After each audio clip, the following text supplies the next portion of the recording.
Boa noite. Hoje é 2 de março de 2023. Está no ar mais uma edição do programa Outubro. Outubro apresentado ao vivo, de segundas às sextas-feiras, a partir das 19 horas. Cada edição com um trio fixo de convidados, homens e mulheres, que representam o que há de melhor na análise sobre os acontecimentos nacionais e internacionais. Hoje teremos a participação de Iole Ilíada, doutora em Geografia Humana pela Universidade de São Paulo, integrante do Conselho Curador da Fundação Perseu Abramo e autora do livro O Território, o Direito e os Estados Pós-Nacionais. Mônica Bruckmann, professora do Departamento de Ciência Política da Universidade Federal do Rio de Janeiro, uma das principais estudiosas do desenvolvimento econômico latino-americano e das experiências progressistas sul-americanas no século XXI. E Jones Manuel, historiador graduado pela Universidade Federal de Pernambuco, educador popular e comunicador digital. Em nome de Opera Mundi, eu cumprimento os três convidados. Eu também informo que faremos o possível para repassar a nossos analistas eventuais perguntas da audiência, com prioridade aquelas realizadas por membros de nosso canal no YouTube ou que forem acompanhadas por contribuições através do Super Chat e do Super Sticker. Feitas as devidas apresentações, eu passo a primeira pergunta da nossa noitada. De forma escalonada, em duas etapas, o governo decidiu retomar a cobrança de tributos federais sobre combustíveis. A gasolina teve aumento básico de quase 9% nas refinarias da Petrobras já em março, com o diesel e o etanol praticamente preservados dessa majoração até 1º de julho, quando os impostos voltarão a ser cobrados plenamente. Nos primeiros 4 meses, eles voltaram a ser cobrados parcialmente. Para compensar a perda de arrecadação nessa transição de 4 meses, o governo adotou um imposto de exportação de 9,2% sobre óleos brutos e minerais betuminosos, válido esse imposto de exportação até 30 de junho. O PPI, Preço de Paridade Internacional, cuja revogação foi prometida na campanha eleitoral, o PPI ainda está vigente e garantiu, relativamente a 2022, uma distribuição superior a 215 bilhões de reais aos acionistas em dividendos. Essa distribuição foi acidamente criticada pelo presidente Lula, que voltou a falar em abrasileirar os preços da Petrobras e a criticar as políticas de Temer e Bolsonaro para a estatal, em entrevista a Reinaldo Azevedo, que acabou de ir ao ar. Qual a avaliação de vocês sobre a decisão tomada pelo governo acerca do preço dos combustíveis? Com a palavra, Iole Ilíada.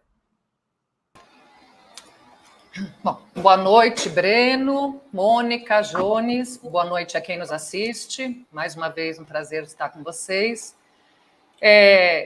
Quando eu vi o anúncio da medida, eu pensei, isso sim merece ser chamado de medida provisória, porque, na verdade, é uma medida com validade de 4 meses. E me parece que ela foi tomada dessa forma para o governo ganhar tempo. Havia uma polêmica instalada no interior do governo, uma polêmica na qual os setores fiscalistas defendiam a reoneração imediata,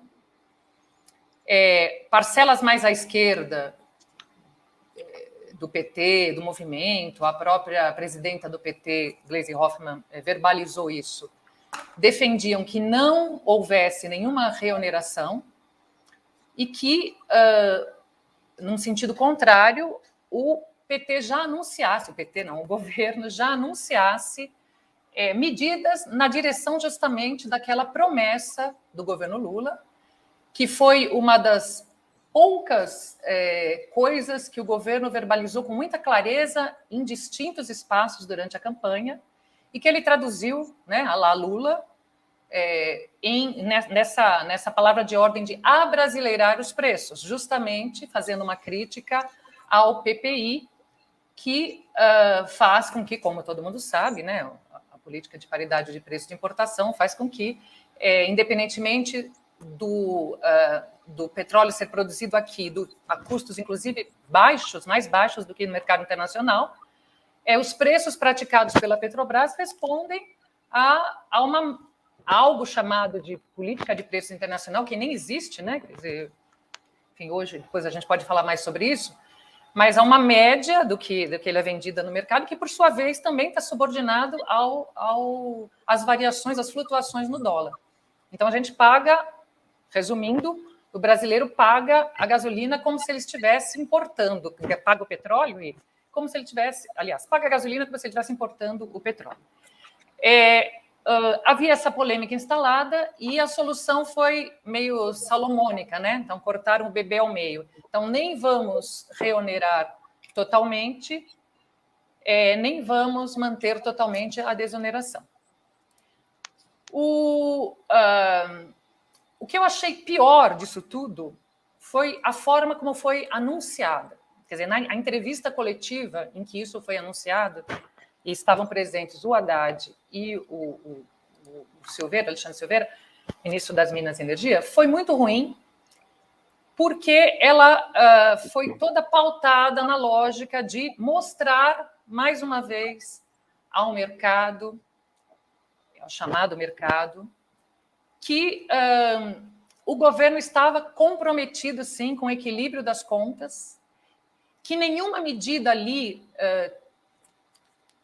que tinha sido tomada prejudicaria este equilíbrio, e que a política de preços, concluindo, que a política de preços, que a PPI não estava sendo alterada. Pelo contrário, o governo tinha esperado a decisão da Petrobras sobre os preços para efetivamente tomar a sua posição, ou seja, nós não fizemos nenhum tipo de intervenção sobre a Petrobras. Eu sei que meu tempo acabou, mas só para não deixar isso, eu acho que hoje nós tivemos sinalizações até mais positivas na direção efetiva de uma mudança no PPI, tanto no que Lula falou, como na entrevista coletiva que o Jean Paul Prats, o presidente da Petrobras, deu. Então, eu acho que vai se estudar alguma alteração e acho que há sinalizações fortes. E, provavelmente, essa sinalização foi ajudada pelo escândalo que foi ontem, tanto a notícia dos lucros astronômicos da Petrobras, quanto, muito pior, do tamanho dos dividendos que serão distribuídos. Com a palavra, Mônica Bruckmann. Olá, Breno, boa noite, Yoli, boa noite, Jones, boa noite ao público que nos acompanha. Breno, eu acho que o grande problema foi a inflexão da estratégia da Petrobras em 2016 e o impacto que teve na empresa ao longo dos últimos 6, 7 anos. E um centro desse problema é o PPI, o preço paritário de importação, porque, ao contrário do que muitos possam pensar, que é simplesmente colocar os preços dos derivados do petróleo ao vai e vem do dólar, isso significa também colocar os preços de refinamento no Brasil, como se eles tivessem custos de transporte marítimo, taxas portuárias, seguros, margem de risco e o lucro de toda a cadeia de importação. Então, com isso, o que, na verdade, foi feito é colocar os preços de produção de refinamento dos derivados do petróleo da Petrobras em condições muito díspares em relação à importação, em condições pouco competitivas. E esse é exatamente o ponto que gera esses lucros fantásticos, né, de 187 bilhões de reais, esses dividendos de 21,7 bilhões de dólares em 2022. E vejam que interessante, segundo dados oficiais da Petrobras, a Petrobras tem um capital aberto de 90 bilhões de dólares. Quer dizer que você, em apenas um ano, está distribuindo o equivalente a 24% do capital da empresa. e está gerando um lucro total de 36 bilhões de dólares, que equivalem a 40% do capital da empresa. Agora, se você vai um pouquinho mais profundo e você vai ver qual é a composição do acionariado da empresa, você vai encontrar que 36% estão em posse da União, BNDES, etc., e 63% em mãos de acionistas privados. Desses 63%, 46% são acionistas não brasileiros e 18% acionistas brasileiros. Então, na verdade, com esse PPI, com esse equiparamento dos preços da Petrobras ao nível dos preços dos derivados do petróleo importados, o que você está fazendo é gerando um lucro colossal e a possibilidade de distribuição de dividendos equivalente a 1/4 do valor total da empresa para o setor privado, que 50% é o setor não nacional do brasileiro. Então, eu acho que a lógica de 2016 até o momento atual colocou a empresa numa situação estrutural de desvantagem da indústria petroquímica, e é por isso que o Brasil, hoje em dia, importa 30% dos derivados do petróleo que precisa para o consumo interno. A gente duplicou de 2009 a 2022 o volume de importações de derivados de petróleo, e, em compensação, nós temos 30% de ociosidade de capacidade instalada para produzir os seus derivados de petróleo, que nós poderíamos estar produzindo internamente e que estamos importando. Então, eu acho que a lógica é uma lógica absolutamente dirigida a transferir recursos e dividendos para o setor privado e, principalmente, o setor privado estrangeiro. Com a palavra, Jones Manuel. Boa noite, Olha, boa noite, Mônica, boa noite, Breno, boa noite a todo o público de Opera Mundi que está acompanhando a gente. Eu queria começar trazendo para cá um debate que eu tive em outro espaço, né? Um colega meu, Gabriel Magalhães, ele elogiou a entrevista do Haddad, dizendo que o Haddad estava jogando com o discurso da própria burguesia, do próprio mercado, que é assim, a gente aceitou não continuar a desoneração dos combustíveis, portanto, está mostrando compromisso com a responsabilidade fiscal, portanto, tem que baixar a taxa de juros.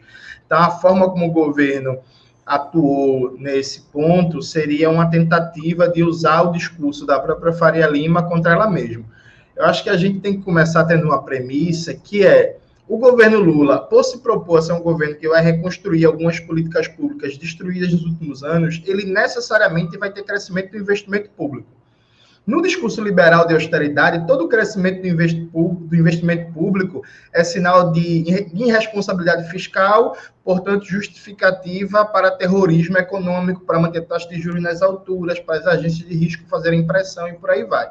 Eu acho que, só para a gente limpar um pouco o terreno, nenhuma prova de, entre aspas, responsabilidade fiscal vai ser suficiente dentro dessa camisa de força, percebe? A não ser que o governo tenha uma política de decrescer permanentemente o investimento público, o que eu espero que não aconteça, considerando, inclusive, o estado da economia brasileira. Então, esse é um ponto 1. O segundo ponto é que, veja, a política tomada pelo governo Lula foi muito ruim. Eu concordo com a Iole, para mim o pior foi a comunicação disso, sabe? Se adotou um discurso meio haribu ambiental, que parecia que a reoneração era uma preocupação com o meio ambiente, parece que era uma preocupação com energias verdes, com o papel do Brasil no debate ambiental, no debate climático. Isso é conversa fiada, né? Fora isso, a forma de comunicar a coisa não traz para o centro do debate, que é, a gente é autossuficiente em petróleo bruto e a gente pode e deve ser autossuficiente na produção de derivados de petróleo. A gente precisa retomar um programa de desenvolvimento e construção de refinarias e de produção de derivados como fertilizantes, que foi parado desde o governo Temer / Lava Jato.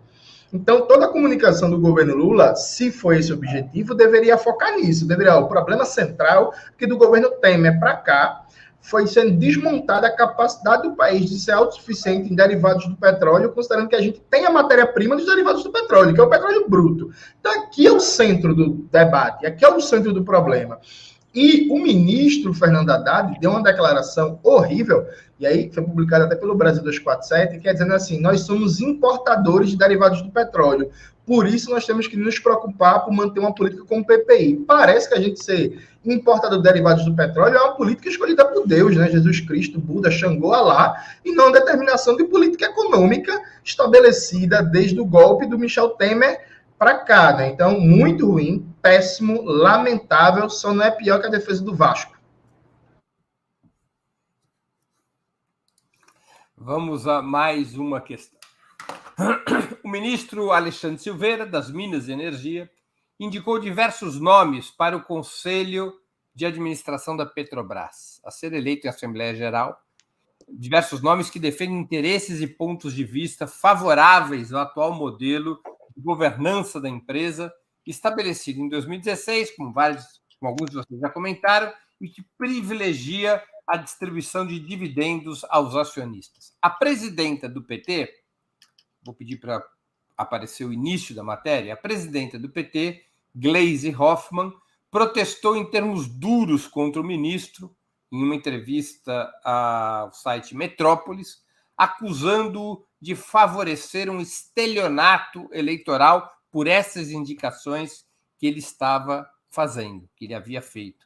A Assembleia Geral da empresa chegou a ser adiada, está adiada, de 13 para 27 de abril, para poder se chegar a um entendimento sobre os nomes que irão para o Conselho de Administração. Parecia que o governo não acataria as indicações do ministro, que elas seriam retificadas. Mas hoje, o ministro Paulo Pimenta, da Comunicação Social, afirmou e informou que essas nomeações feitas por Alexandre Silveira tinham o aval do Palácio do Planalto e do novo presidente da Petrobras, Jean Paul Prates.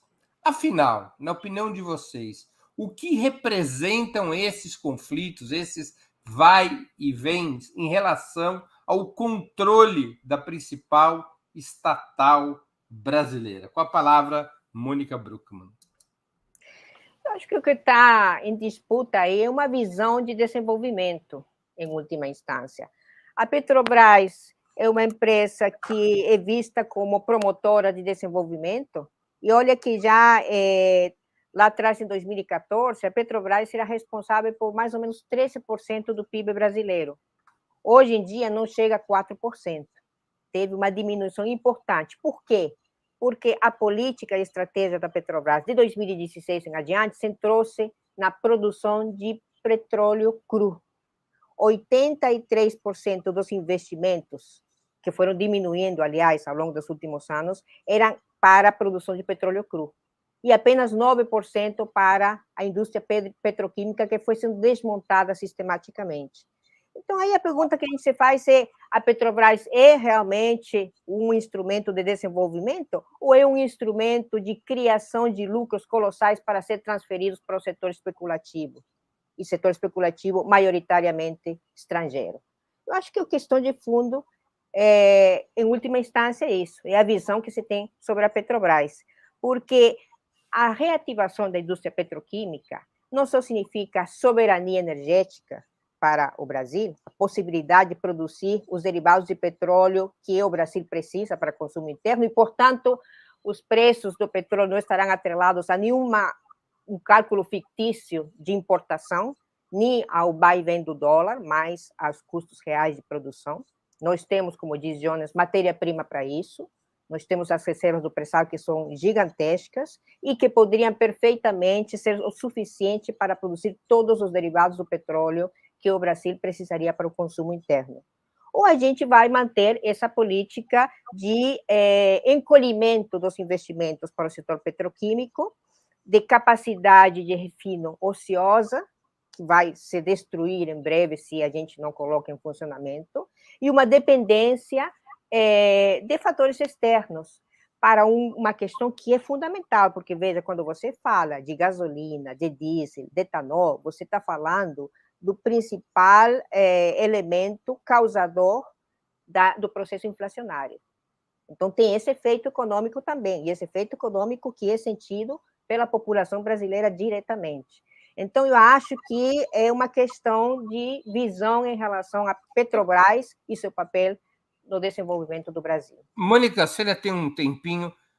Você acha, para você, já está clara qual é a opção do governo e do presidente Lula na disputa entre esses dois caminhos?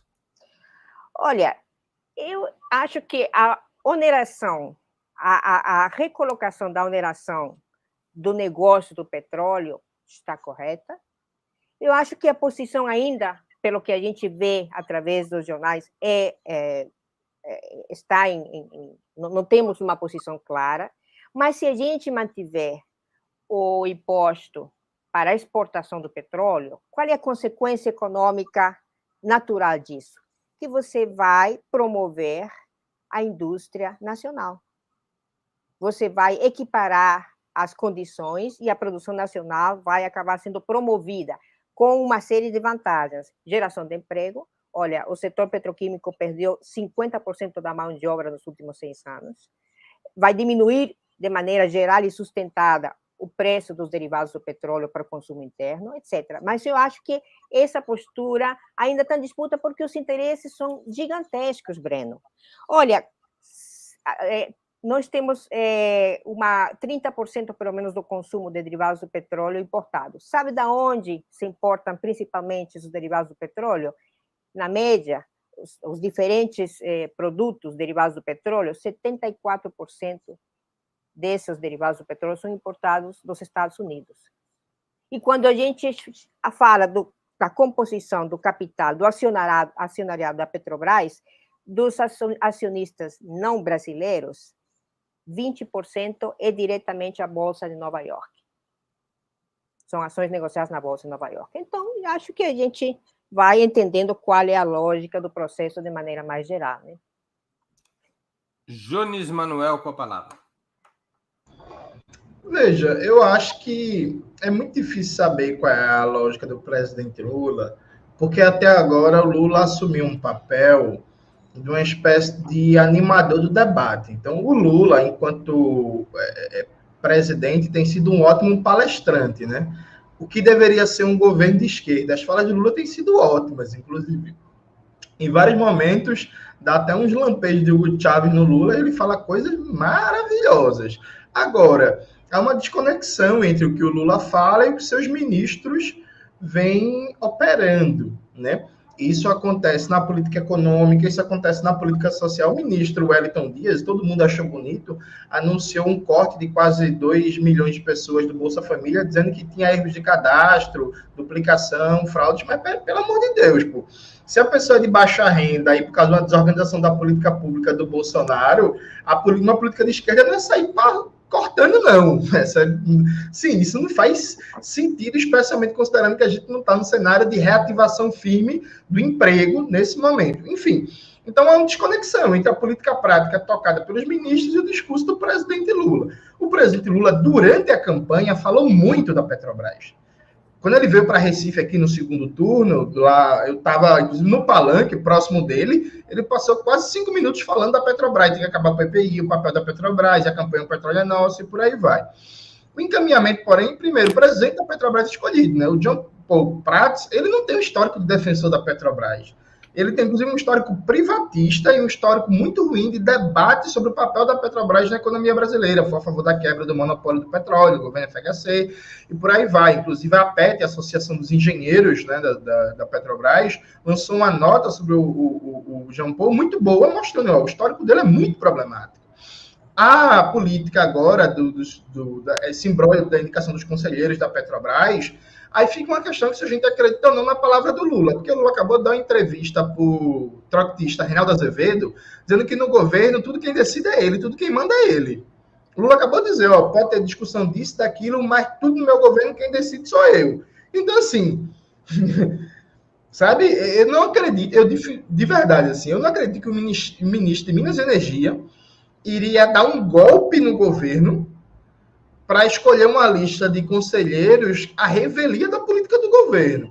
Então, a posição da presidenta Gleisi Hoffmann, com todo respeito a Gleisi Hoffmann, lembra muito a política da ala esquerda do PT, né? Quando eu era jovenzinho, uns 12 anos atrás, eu pensei em militar no PT, na articulação de esquerda, né? Aí o pessoal me dizia assim, não, mas tem disputa no PT, olha aí a posição do Walter Pomar. Aí eu lembro que eu, com 20 anos de idade, perguntei, pô, muito bom isso que o Walter Pomar fala, mas qual é o impacto que isso tem na condição política, sabe, do partido? Então, assim, muito massa os discursos da Gleisi Hoffmann. Fantástico, acho que ela está acertando muito. Ela acabou de fazer um tweet, faz umas 3, 4 horas, descendo o pau nessa política de fazer da Petrobras a vaca leiteira da burguesia. Certo, mas e aí? Quais são as consequências práticas? Eu acho que essa dinâmica do Lula fala A e os ministros operam B, parece, concluindo, que o Lula está sendo uma espécie de vítima. O Lula quer governar, mas as forças do mercado, não sei o quê, não deixam. E, assim, eu acho difícil acreditar nisso. Eu acho que está faltando iniciativa concreta do que só levantar o debate. O Lula está sendo ótimo em levantar o debate, né? Mas o Breno Altman levanta o debate, e nem por isso ele é presidente, sabe? Iole Líada, com a palavra. Bom, eu não duvido que o Lula e o Prats tenham dado aval a esses nomes. Nós já vimos isso acontecer, mas também, e essa é a minha esperança, o Lula costuma ser muito sensível à pressão de certos setores, quando a gente aumenta o tom da crítica, ele costuma ser sensível, e eu digo isso porque talvez o adiamento da Assembleia tenha a ver com ganhar tempo para reavaliar essas indicações. Eu acho que por tudo que já foi dito aqui, a Mônica deixou muito claro, então eu acho que eu não preciso desenvolver esse raciocínio segundo o qual a Petrobras é uma empresa fundamental, estratégica para alavancar o desenvolvimento nacional. Não haverá desenvolvimento nacional se não se recuperar essa função pública, social da Petrobras. E as indicações são graves. Eu fui ver, para não correr o risco de ser acusada de calúnia, eu fui ver o que a FUP colocou na sua nota criticando essas indicações, as 4 indicações em questão. Eles questionavam o Eduardo Turqueto, que é do setor de açúcar e álcool e está envolvido em um processo de destruição ilegal de Mata Atlântica. O Vitor Sabac, que foi indicado para a ANA, para a Agência Nacional de Águas, pelo famoso Rogério Marinho, senador bolsonarista, e foi assessor especial do Paulo Guedes, tendo se envolvido diretamente na reforma da Previdência. O Eugênio Teixeira era sócio do vice-governador de Minas, o Clécio Andrade, famoso por ter furado a fila da vacinação da Covid. E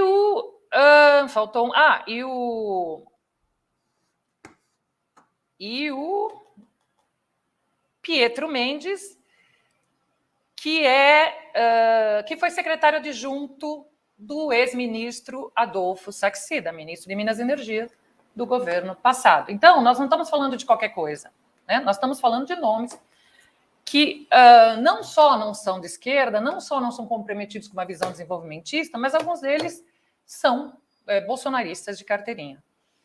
Eu não tenho tempo para desenvolver, mas eu queria trazer à tona, eu acho que esse fato traz à luz uma questão que é fundamental, que é uma armadilha fundamental, que perpassa o governo como um todo, que se não for desarmada, vai nos gerar muitos problemas, que é o tema da famosa governabilidade. É muito interessante, porque o PT, pelo menos desde 2007, eu gosto de lembrar que tem uma resolução do 3º Congresso do PT, em 2007, o 3º Congresso foi chamado justamente por conta dos problemas daquela crise de 2005, gerada pelas denúncias do Mensalão, e na resolução constava que o PT não podia, o governo, na verdade, encabeçado pelo PT, não podia achar factível apoiar o seu projeto de transformação apenas numa governabilidade parlamentar, que era preciso criar um bloco histórico que apoiasse, empurrasse e sustentasse o governo e o projeto de transformação. Como nós sabemos, infelizmente eu não vou poder desenvolver aqui, quem sabe numa próxima resposta, de lá para cá, isso foi esquecido, o Lula foi reeleito, a Dilma reeleita, derrubada, agora volta o Lula, e a lição não foi aprendida. Isso eu termino antes que me cortem o microfone. Pois bem, vamos aqui a uma outra questão, ainda sobre o tema do petróleo. Na opinião de vocês, o governo poderia estar apostando, e por isso um dos motivos para o adiamento dessa decisão acerca do preço de paridade internacional, do preço de paridade de importação, o governo poderia estar apostando em queda no preço internacional do petróleo por conta de uma possível tendência recessiva que levaria à retração da demanda mundial por petróleo de tal sorte que o próprio PPI levasse a baixa no preço interno cobrado aos consumidores sem que tivesse que ser rompido como mecanismo de preços? Com a palavra, Jones Manuel. Veja, se for essa aposta, é uma aposta irreal, assim, porque, note, a Mônica colocou um dado muito importante, né? A Petrobras chegou a ser responsável por 15% do PIB brasileiro, e eu lembro de uma época que eu lembro, aliás, de um trabalho do professor Eduardo Costa Pinto, que ele pegava um índice de inovação na economia brasileira e colocava o papel da Petrobras como a principal geradora de ciência e tecnologia, patentes, inovações e por aí vai. Então, a Petrobras, ela tinha um papel de alavancar o investimento público, de promover a cultura, de promover ciência e tecnologia, de ser a propulsora de várias cadeias produtivas industriais. A mais famosa é a indústria naval, né? Mas não só, e por aí vai. Esse papel da Petrobras é fundamental para explicar, por exemplo, o sucesso do primeiro período Lula, de geração de emprego, de aumento de investimento público, de crescimento da massa salarial do Brasil.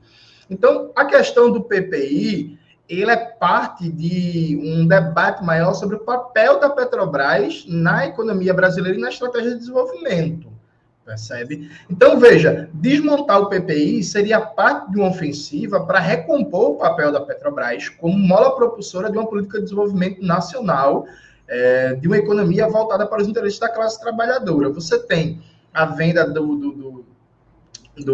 BR Distribuidora, você tem a privatização, o fechamento de fábricas de fertilizantes, de oleodutos, não sei o que, tudo isso tem que ir atrás.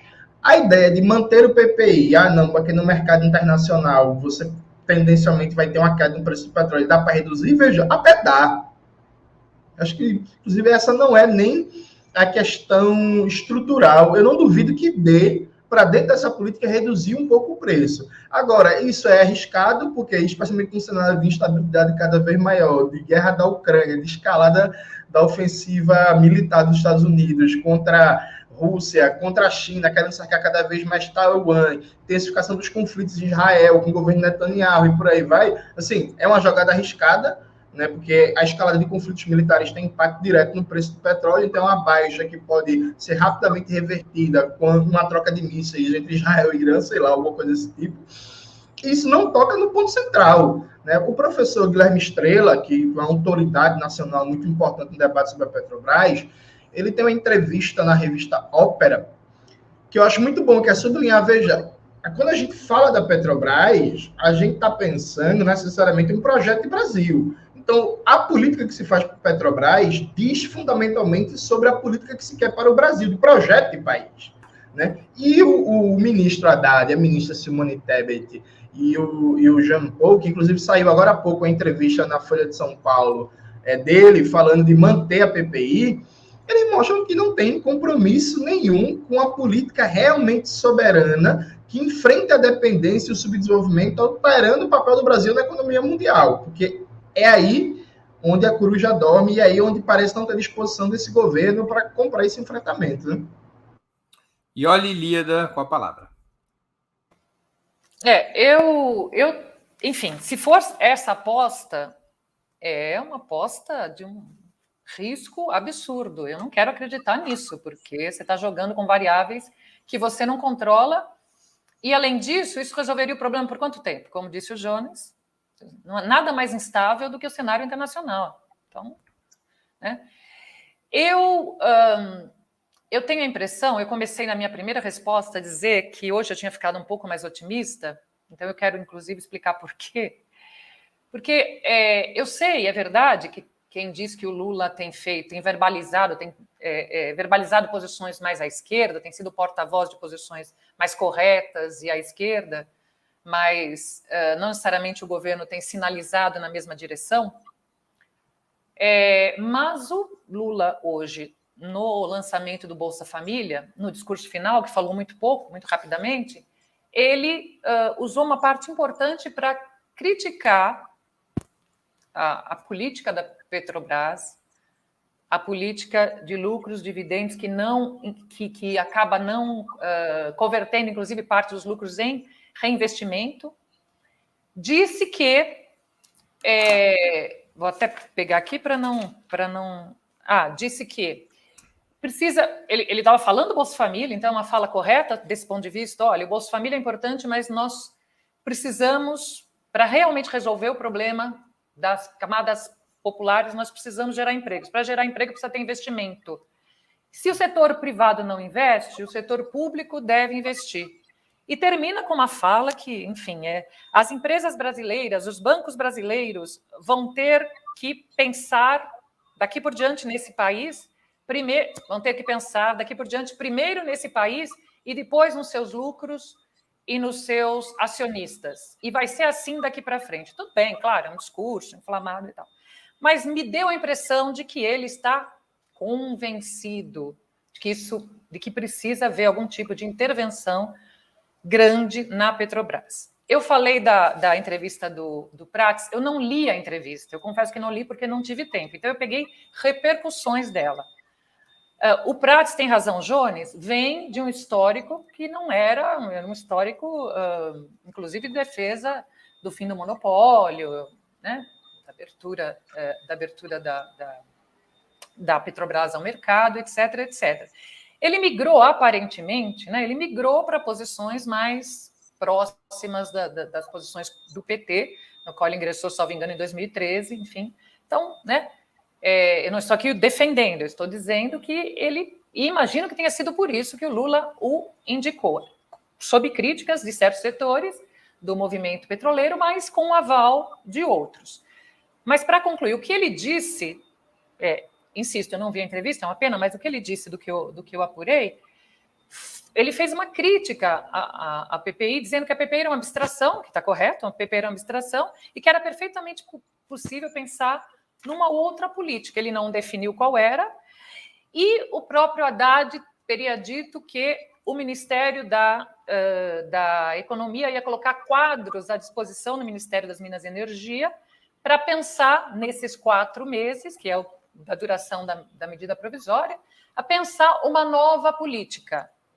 Não houve uma fala frontalmente, vamos acabar com a PPI, mas houve uma série de considerações que, se levadas a efeito, e com isso eu concluo, elas reduziriam muito, elas flexibilizariam a PPI nesse sentido.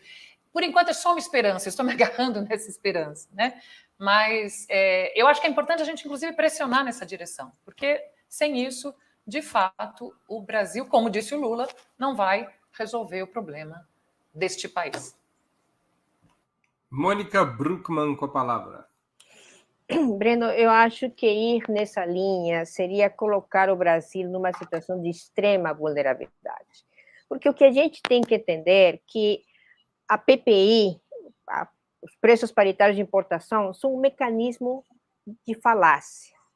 Um mecanismo que, de uma maneira que não tem nada a ver com a estrutura de produção da Petrobras, inflaciona os preços das refinarias, o preço de refino interno, para promover a substituição da produção interna por importações. Então, é um mecanismo que tem uma estratégia. A estratégia é diminuir a produção interna e favorecer a importação dos derivados do petróleo.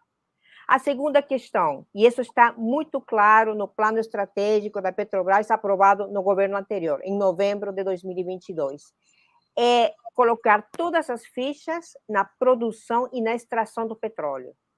Quer dizer, 85% do investimento da Petrobras dedicado à extração, diminuindo os investimentos na transformação, significa voltar a ser absolutamente primário exportador. E isso, para um país como o Brasil, com a capacidade da indústria petroquímica que chegou a ter, é uma coisa muito dura, né? voltar à situação colonial de país exportador de matéria-prima, da maneira em que esse plano estratégico 2023-27 se orienta, é uma coisa absurda. Até porque o Brasil conseguiu a tecnologia mais avançada, não só para extração offshore, mas também para transformação e para poder abastecer o consumo interno. Então, eu não encontro nenhuma lógica. Eu acho que manter o PPI como uma estratégia de política de preço, uma estratégia de negócio da Petrobras, só tem um objetivo: continuar mantendo esses lucros e esses mecanismos de transferência de dividendo para os acionistas, que são principalmente acionistas não brasileiros, inclusive. E isso significa colocar o país numa situação primária exportadora consistentemente. Isso significa acabar de destruir o parque industrial petroquímico, e isso significa criar mecanismos perversos para novos ciclos inflacionários no Brasil, atrelados à instabilidade internacional. E digo mais, com o conflito na Ucrânia, nada indica que o preço internacional do petróleo vai cair. Pelo contrário, o que esses dados estão mostrando é que todas as estratégias de descarbonização da economia mundial, de transição energética, estão se afastando no tempo, porque são muito caros e se precisa inclusive, estamos voltando ao carvão como fonte de energia primária, porque é mais barato.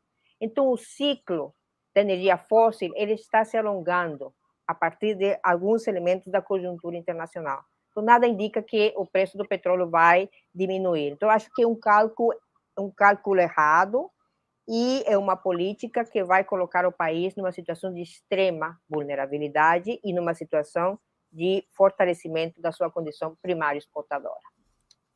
Muito bem, vamos a uma outra pergunta, mudando um pouco o tema, vamos sair um pouco do tema do petróleo. Saiu o resultado para o PIB de 2022. Veio um crescimento de 2,9%, mas com uma queda de 0,2% no quarto trimestre, indicando desaceleração da economia.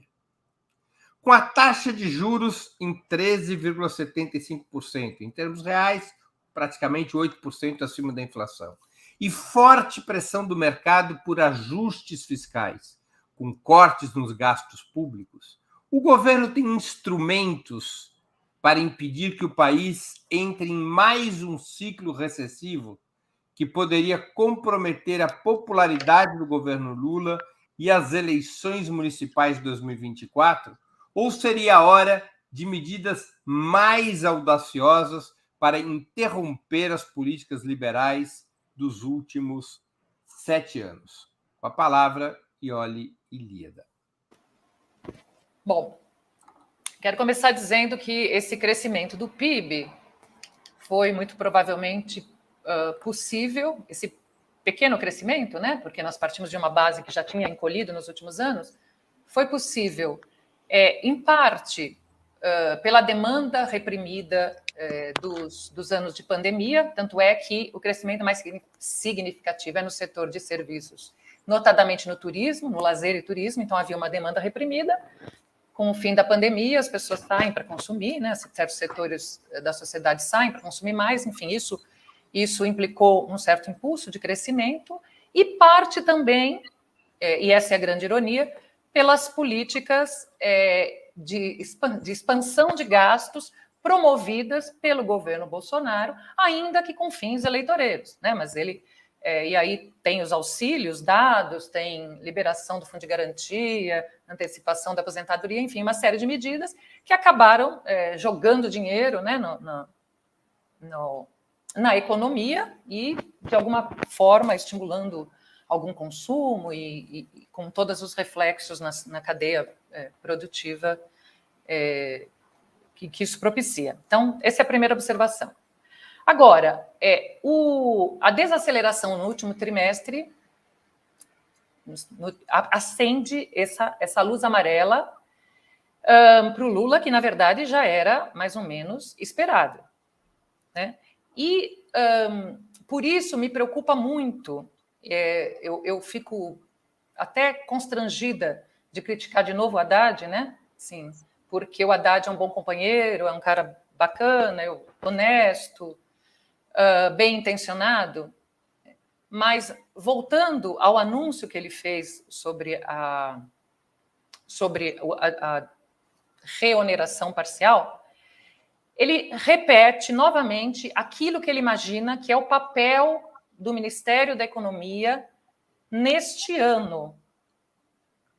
Ele diz, não com essas palavras, que eu estou citando de memória, mas ele diz que ele lembra que há uma meta fiscal voluntária assumida pelo Ministério, que é em reduzir o déficit público, reduzir para metade do que foi autorizado pela lei orçamentária. Então, reduzir o déficit, recompor o orçamento, na expectativa de que, com isso, os juros baixem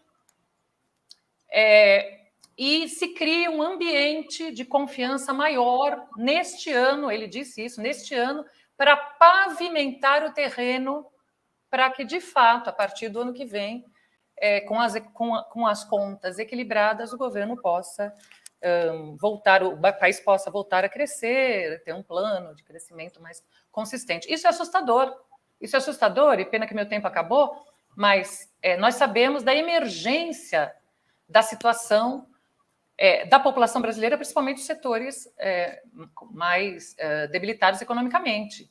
E nós ainda estamos na fase da lua de mel com o governo. Mesmo com as medidas que foram anunciadas, salário mínimo, Bolsa Família, e com isso eu concluo, mesmo com essas medidas, isso não será suficiente para realmente ter um impacto significativo na vida dessa população, que vai começar, evidentemente, a ficar insatisfeita com o governo. E se este governo perder o apoio popular, eu acho que nós ficaremos em maus lençóis. Infelizmente, o tempo realmente é muito curto. Eu paro por aqui. Mônica Bruckmann. Breno, nenhuma política de crescimento do PIB pode ser pensada com uma taxa de 13,75%, 13,50% de juros, né? Isso é impossível. E já está provado também que a alta dos juros não tem redundado no controle da inflação. Essa falácia já foi demonstrada pelos fatos econômicos históricos do século XIX, final do século XIX e o século XX. E tem mais uma coisa, a expectativa de crescimento da economia mundial para esse ano é 2,9%. O Brasil está ficando com menos da metade da expectativa de crescimento global. E quando a gente vê qual é a projeção que o Fundo Monetário Internacional faz para 2024, mantidas essas medidas e essa política econômica atual, se a gente não fizer nenhuma mudança estrutural, esse crescimento vai continuar baixíssimo, praticamente estagnado, 1,5%. Então, eu acho que uma coisa muito chave aqui é pensar nessa taxa de juros como o principal empecilho para não só o desenvolvimento econômico, mas para a manutenção de um crescimento razoável do PIB no momento pós-pandemia, que, na verdade, você não está falando de um crescimento econômico, você está falando de uma recuperação econômica da estagnação acumulada ao longo de 2, 3 anos de pandemia e da crise que ela gerou. Então, essa é a primeira questão. É indispensável, fundamental, avançar numa política de diminuição dessa taxa de juros para poder pensar num crescimento econômico razoável para um país como o Brasil. É indispensável, e aí eu queria voltar ao tema que você já tinha deixado para trás, mas acho que é fundamental, repensar o papel da Petrobras nesse processo. A Petrobras já foi 13% do PIB, mas 13% de maneira direta. Agora, imagina a influência indireta que tem a Petrobras, não só como geradora de emprego, como alavancagem da indústria nacional em vários outros ramos da indústria. Quer dizer, o impacto que tem uma empresa como a Petrobras na economia brasileira é muito mais do que 13% que foi no passado. Então, são questões que têm que ser pensadas desde uma perspectiva mais holística e estrutural. Mas, certamente, uma taxa de juros nesse patamar, o Brasil já teve a taxa de juros mais alta do mundo no final dos anos 90, durante os anos 90, E esse patamar de taxa de juros, eu acho difícil encontrar outro país do mundo, são poucos que chegam a competir com o Brasil nesse nível de taxa de juros, é o principal empecilho um dos principais empecilhos para pensar o crescimento econômico e uma recuperação do PIB, certamente. Muito bem. Com a palavra, Jones Manuel. Veja, eu diferente daí, olha, eu tenho prazer em criticar o Haddad porque é uma tragédia, né? Ele deu entrevista para a Folha de São Paulo em que ele soltou a seguinte frase sobre a reoneração dos combustíveis: não buscamos desesperadamente ficar populares em 6 meses de governo. Quando, na verdade, a intenção, especialmente na conjuntura brasileira, de um presidente que foi eleito por uma margem pequena, que sofreu uma tentativa de uma manobra político-militar no dia 8 de janeiro, que tem uma extrema-direita raivosa no Congresso e, em parte, nas ruas, pressionando o governo, seria, sim, ter um boom de popularidade. Recebe? Pegar os primeiros 6 meses, cimentar uma popularidade e um crescimento, inclusive, fazendo com que pessoas que votaram no Bolsonaro se desloquem do ponto de vista político, eleitoral e ideológico para a aba de influência do governo. E aí, note, a equipe econômica do governo Lula está criando problemas futuros. Por exemplo, muito se falou durante a eleição que o Brasil tinha milhares de obras paradas com todo o arcabouço jurídico pronto, só faltava reinserir dinheiro para voltar essas obras a funcionar e ativar emprego para a construção civil. Característica média de obras da construção civil, das que estão paradas, quanto mais tempo você demora para reinserir dinheiro nelas para retomar, elas podem perder seu elemento de utilidade. Então, por exemplo, aqui em Pernambuco, na eleição de 2018, eu lembro que isso foi muito debatido, que tinha mais de 450 obras paradas. Perfeito. Só que hoje, várias dessas obras não fazem mais sentido. Algumas delas, inclusive, são obras de mobilidade para a Copa do Mundo. Então, não faz mais sentido você reinserir dinheiro. Então, há uma característica de, primeiro, quanto mais austeridade agora, mais difícil fica de você ativar motores de geração de emprego mais rápidos, como é a construção civil, a partir de obras que já estão com o seu arcabouço jurídico pronto, mas pararam. Então, assim, o momento de turbinar de investimento público é agora, é no começo do governo. A segunda coisa é que falta um direcionamento estratégico desse governo. O que você vê é um absurdo. E, assim, é para você ficar puto da vida ao ministro Haddad e chegar, não, o Congresso reacionário, fascistoide, sabe, que tem Damares no Senado, que tem Sérgio Moro, autoriza X de gasto público no orçamento, e o Haddad fala, a gente vai cortar 25 bilhões. Por quê? Porque a gente quer fazer ajuste fiscal, a gente quer fazer graça aqui para reduzir a taxa de juros. Sabe, tipo, é um absurdo. E aí, note, aqui tem um elemento que eu acho que o governo, o que é inclusive surpreendente, porque se tem uma coisa que o PT tem de bom, é que o PT é a máquina eleitoral mais eficiente da história da República Brasileira. Nunca um partido conseguiu ganhar tantas eleições presidenciais como o PT. Que o Lula tem necessariamente que correr contra o tempo, considerando um cenário de polarização político-eleitoral em que praticamente metade da população brasileira não votou, não apoia o governo dele. Então, assim, há uma expectativa de melhora rápida das condições de vida que precisa ser suprida, percebe? Não dá para esperar até o ano que vem. Isso não faz sentido, lógico. Especialmente, e aí eu também pego uma fala da Iole, da estabilidade internacional. A gente está numa situação que a gente não sabe, por exemplo, do ponto de vista geopolítico e econômico, como é que vai ser 2024. 2024 pode ser pior, por exemplo, do ponto de vista geopolítico para a economia global, isso impactar na economia brasileira. Então, assim, esse direcionamento do ministro Haddad, que, segundo o Lula, na entrevista com o Renato Azevedo, tudo que acontece no governo, ele é respaldado, é um direcionamento irresponsável e que pode pavimentar o caminho para a volta triunfal da extrema-direita, né? Em 2026, por exemplo. Muito bem. Vamos à última questão da noite com um outro assunto.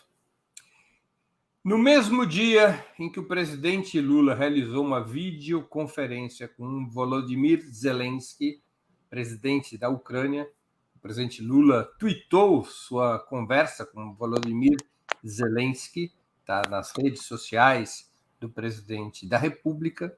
O vice está aqui, como vocês podem ver na tela, ele afirmando que tive uma reunião por vídeo agora com o presidente da Ucrânia, Zelensky. Reafirmei o desejo do Brasil de conversar com outros países e participar de qualquer iniciativa em torno da construção da paz e do diálogo. A guerra não pode interessar a ninguém. No mesmo dia em que Lula conversa com Zelensky, o vice-chanceler russo, Sergei Ryabakov, diz que seu país lamenta... Não é. Esse link é por uma questão posterior.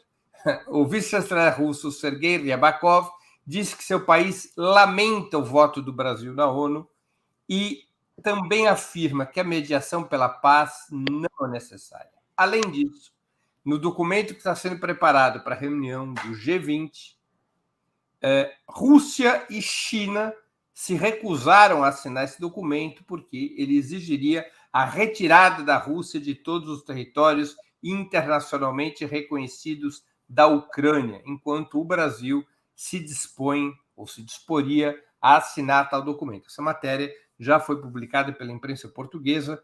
Eu vou pedir para a produção colocá-la na tela. A gente poderá ver China ao lado da Rússia na rejeição de declaração final de G20, mas o Brasil se disporia a assiná-la. Como é que vocês interpretam esses movimentos decorrentes do voto brasileiro contra Moscou na Assembleia Geral das Nações Unidas, em deliberação ocorrida no dia 23 de fevereiro? Mônica Bruckmann, com a palavra. Se o governo brasileiro, e particularmente o presidente Lula, tinha alguma expectativa de cumprir um papel de diálogo para a consecução da paz, eu acho que isso foi por água abaixo com o voto do Brasil nas Nações Unidas. Os países do BRICS todos se abstiveram, eu acho que era o que se esperava do Brasil, uma abstenção, inclusive para reforçar o papel de negociações na direção de conseguir um diálogo para abrir caminho para a paz, e isso não é possível mais. De outro lado, eu acho que o Brasil demarcou uma posição que o afasta dos BRICS, no momento em que os BRICS estão redefinindo a economia mundial, e seria importantíssimo a retomada de um papel central do Brasil nesse espaço de coordenação, e isso também foi muito prejudicado pelo conteúdo desse voto. Eu acho que definitivamente foi um erro da política externa brasileira, e eu acho que isso compromete as pretensões que o Brasil já tinha anunciado em relação ao papel que seria muito importante de diálogo para a paz. Com a palavra, Jones Manuel. Antes de responder diretamente essa questão, eu estou atento ao chat, e o Fernando, que já, inclusive, pagou desesperadamente alguns superchats para falar da Lava Jato, dando a entender que eu apoiei a Lava Jato. Fernando, isso nunca aconteceu, isso é um erro. Mas só para não perder o costume, quem apoiava a Lava Jato era o Fernando Haddad, que em 2018 disse que não tinha problemas na operação, o único problema é que ela tinha sido injusta com o Lula, isso está no Google, é só pesquisar. Dito isso, veja, eu acho que as consequências práticas do voto do Brasil mostram que foi um erro. Acho que não tem o que debater sobre isso. Assim. Se existia... Na semana passada, ou semana passada ou retrasada, não lembro agora, a gente estava aqui no programa debatendo no dia que tinha saído o voto, né? E aí estava meio que incerto ainda quais seriam as consequências disso, como é que isso ia repercutir, e por aí vai. Me parece muito claro, inquestionável, que repercutiu muito mal e descredencia o Brasil para fazer um papel de mediação pela paz. Há que se ver como os chineses vão encarar isso, porque, assim, claramente os russos encararam muito mal, né? E qualquer possibilidade do Brasil assumir um protagonismo no cenário internacional como mediador da paz, me parece, nesse momento, fechado. Há que se ver se isso vai ter consequências nos BRICS, mas muito ruim. E aí, veja, é muito ruim dentro de uma sequência de sinais preocupantes, né? O novo chanceler, o Mauro Vieira, quando a gente lembra do Celso Amorim, parece que a gente está comparando o Lênin com o Kautsky, né? Na metáfora, o Celso Amorim sendo Lênin, o Mauro Vieira sendo Kautsky, porque o negócio tá feio, assim. Teve uma posição muito complicada do Brasil em relação ao Peru. Acho que o Brasil foi muito leniente, muito pouco assertivo na posição. Depois teve uma posição do chanceler sobre a Venezuela, com aquele discurso que a Venezuela é uma ditadura, também saindo, inclusive, de uma tradição brasileira, que ao invés de estar fazendo adjetivações sobre os partidos, procurar mediar a situação da Venezuela, especialmente considerando que a Venezuela, historicamente, é um parceiro comercial que dá superávites para a gente. Então, assim, você vai estar... Lembra, inclusive, sem o jeito tosco o Bolsonaro, né? Você está xingando um parceiro comercial que lhe dá superávit, sabe? Aí agora vem essa votação na ONU, assim. Então, eu acho preocupante, né? Uma das coisas que a gente se esperava do governo Lula é que na política externa fosse um fator de atração de parcerias estratégicas e de investimentos importantes para a economia brasileira. A gente debateu isso de novo na semana passada. Veja, do ponto de vista interno, a economia brasileira está bem amarrada, né? Banco Central independente, várias privatizações aconteceram, taxas de juros nas alturas. O investimento externo, com a parte de parcerias estratégicas do BRICS, teoricamente, seria um alívio para dar um certo dinamismo maior para a economia brasileira. Isso deveria fazer com que a política externa brasileira fosse mais sul-sul ainda e mais pró-BRICS do que foi no primeiro governo Lula. Então, eu, inclusive, tenho uma dificuldade de entender até agora, fechando o raciocínio, a lógica dessa votação. Não sei se o Biden prometeu um puta pacote de investimento em infraestrutura, e quem acredita em promessas dos Estados Unidos, pelo amor de Deus, né? Mas, assim, ruim, péssimo, e as consequências estão, inclusive, piores do que eu esperava. Iole Ilíada, com a palavra. Bom, acho que está ficando cada vez mais evidente a armadilha na qual o Brasil se meteu, né? Eu continuo acreditando que o Brasil se deixou convencer pela ideia de que, para ele ser um mediador confiável, ele precisava partir do que está sacramentado, melhor dizendo, na Carta das Nações Unidas, no que se refere ao princípio da integralidade territorial. Isso foi dito pela Catherine Colonna, a ministra de Relações Exteriores da França, recentemente, saudando o voto do Brasil. Ela meio que diz isso: o Brasil se convenceu de que só será aceito para uma mediação se partir dessa premissa de que a Rússia violou o princípio, esse princípio que está consagrado na Carta das Nações Unidas. Quero lembrar que esse convencimento foi facilitado pelo fato, eu já disse isso aqui e quero repetir, de que esta posição de que a Rússia violou este princípio consagrado na Carta das Nações Unidas, esta é a posição do Itamaraty. Claro que os setores mais à esquerda, né, o Lenin e Celso Amorim, mas os setores mais à esquerda do Itamaraty dizem: a Rússia errou, mas compreendemos que ela tem razões, sem suas razões. E se eu entendi também, essa é a posição atual do Lula. A posição atual do Lula ele tem repetido isso em várias entrevistas, a Rússia errou em invadir com suas tropas o território ucraniano, mas ela também teve suas razões. Acontece que esta posição, a Rússia errou, mas ela teve suas razões, somado ao desejo de ser um mediador do conflito, deveria levar o Brasil a uma posição óbvia, a abstenção, né? Então, ele se deixou enredar por estes argumentos sedutores, por esse canto de sereia, caiu numa armadilha, e vou dizer mais. Por um lado, os russos estão dizendo: lamentável essa posição. Lamentável é uma palavra muito forte na diplomacia. Lamentável essa posição. Respeitamos, mas é lamentável. E do outro lado, o que estão dizendo Estados Unidos e aliados? Estão dizendo assim: bravo, Brasil, muito bom que você tenha vindo conosco. Agora, veja, você está propondo um grupo de amigos, de países, composto por outros estados nacionais que se abstiveram, que não tiveram a mesma posição que vocês. Eles não citam nomes, mas estão se referindo à China, à Índia. Então, você está propondo para esse grupo países que ainda não apoiaram essa resolução. Então, a gente só vai poder montar esse grupo do jeito que você está propondo se todos os países, né, que você a que você está sugerindo, assumam a mesma posição. Então, na verdade, em um dos dois lados, esse voto não resolve a situação, o problema é com nenhum dos dois lados. E com isso eu fecho, isso que os países ocidentais estão dizendo é a prova de que não se deve ceder a chantagem em nenhuma ordem. Isso a gente aprende com a mãe da gente, né? Quer dizer, você cede a primeira chantagem e vem a segunda. A primeira você tem que votar com a gente para você ser aceito. A segunda você votou, mas os outros países que você está propondo aí como seus aliados nesse grupo de mediação não fizeram. Então, também a gente ainda não pode considerar essa sua proposta como efetivamente válida e assim por diante, né? O que há de novidade nisso são os 12 pontos chineses, mas isso talvez a gente possa discutir em outro momento. Muito bem.